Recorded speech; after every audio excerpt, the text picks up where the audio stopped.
پنجاب کا 2017 کا بجٹ جناب اسپیکر میں کہنا چاہوں گا کہ جو بجٹ ایک مذاق اور اس بجٹ سے پہلے بڑی بجٹ بحث کی ایک مذاق اور اس بڑی بجٹ بحث کے بعد اس بجٹ پیش کر کے 8 عام بجٹ بحث کی ایک مذاق اور اس کی وجہ یہ ہے کہ جناب اسپیکر مجھے بولنے کا موقع دیا جائے مجھے بولنے کا موقع دیا جائے میں بات کر رہا ہوں اگر میری بات غلط ہوگی کیونکہ بجٹ کے دوران جناب بجٹ تقریر پر حکومتی ارکان کی ہوا اور اپوزیشن کی سیٹیں اگر 1 کروڑ کا بن سکتی تو وہ یقیناً اس بجٹ کے دوران پورا ہو چکا، لیکن اس بجٹ میں غریب کی آواز کو کسی نے نہیں سنا، کسان کی آواز کو کسی نے نہیں سنا، مزدور کی آواز کو کسی نے نہیں سنا۔ حقیقت کی تعلق یہ ہے کہ میں جس خطے سے تعلق رکھتا ہوں CP78 سے اس CP78 کی کتنی گزارشات میں نے ڈاکٹر صاحبہ کو اس سے نوٹ کروائی اور جناب اسپیکر نے اسے نوٹ کیا، اس میں سے ایک بھی گزارش کو بجٹ کا حصہ نہیں بنایا گیا۔ آخر اس کی وجوہات کیا ہے؟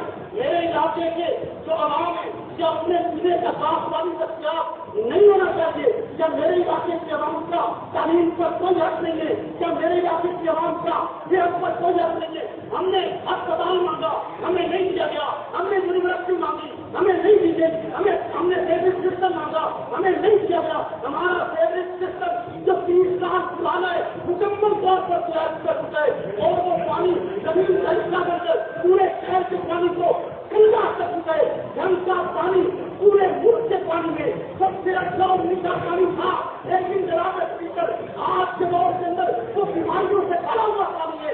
یہ ظلم و زیادتی جو ہمارے ساتھ پنجاب کو چل رہی ہے، یہ ظلم و زیادتی جگن کے بعد نہیں کیا جناب اسپیکر۔ میں نے یہاں پر 2 گفتگویں کی اور اپنی دولت قدر کریں آپ اپنے وقت پر بولیے گا۔ میری گفتگو کے دوران کسی کو بولنے کی اجازت نہیں ہے، مجھے بات کرنے سے آپ بولیے۔ جناب اسپیکر ان کو سمجھا دیجیے۔ جناب اسپیکر بات یہ کہ میری تمام مذاکرات پر قطعاً نظر ثانی نہیں کی گئی اور ہمارے ساتھ جو سیاسی کی گئی ہے ہمیں عدم سیاسی کے ساتھ ان تمام مذاکرات پر قطعاً نظر ثانی نہیں کی گئی اور ہمارے ساتھ جو سیاسی کی گئی ہے ہمیں عدم سیاسی کا کام سڑکوں پر لے جائے تو پھر ہم پنجاب کو کام کر کے دکھائیں گے۔ ہم بتائیں گے کہ سنگ کی آواز پنجاب کی سڑکوں پر نکل کر ارشاد ہوگی۔ اگر ہمارے حقوق ہمیں سڑکوں پر مل گئے تو پھر اس نمائندہ فلور کا مقصد کیا ہے؟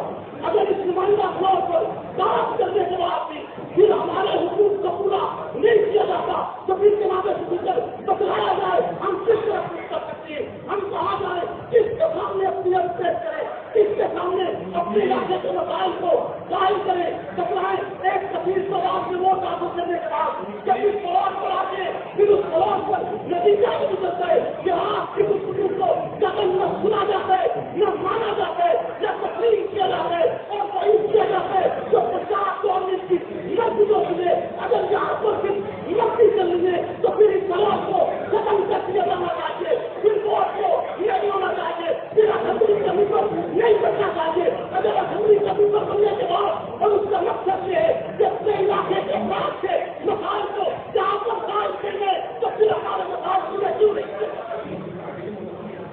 جناب اسپیکر میرے شہر کو نہیں دیا کوئی حصہ نہیں دیا گیا اور یہ فقط آج کی بات نہیں ہے، پچھلے 27 سال سے میرے شہر کے حقوق تحت کیے جا رہے ہیں۔ میں یہاں پر فروغ پر آیا، میں نے پہلی گفتگو کی، پھر انتظار کیا کہ شاید آنے والے بجٹ کا حصہ میرے شہر کو ملے گا۔ اس بجٹ تقریب سے پہلے مجھے ایک پرفارما دیا گیا اور وہ پرفارما دے کر کہا گیا اسے آپ فل کریں، حکومت اس کو حصہ بنائے گی۔ ہم نے اسے فل کیا، جہاں پر بڑی بجٹ تقریب ہوئی اور یونیورسٹی کا نام جناب اسپیکر نے لکھا اور مجھ سے بارہا سوال کیا، سوال کر کے پوچھا کہ میری اس کا نام کیا ہے اور سیکٹری صاحب نے اٹھ کر نام بتایا اور نام لکھوایا، اس کے باوجود بھی اسے اگر کہ میں اس کا نام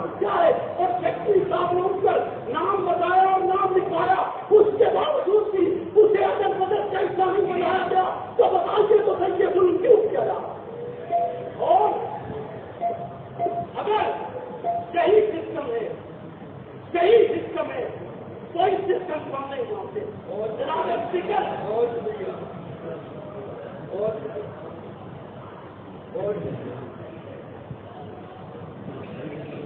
بہت شکریہ مولانا صاحب. بہت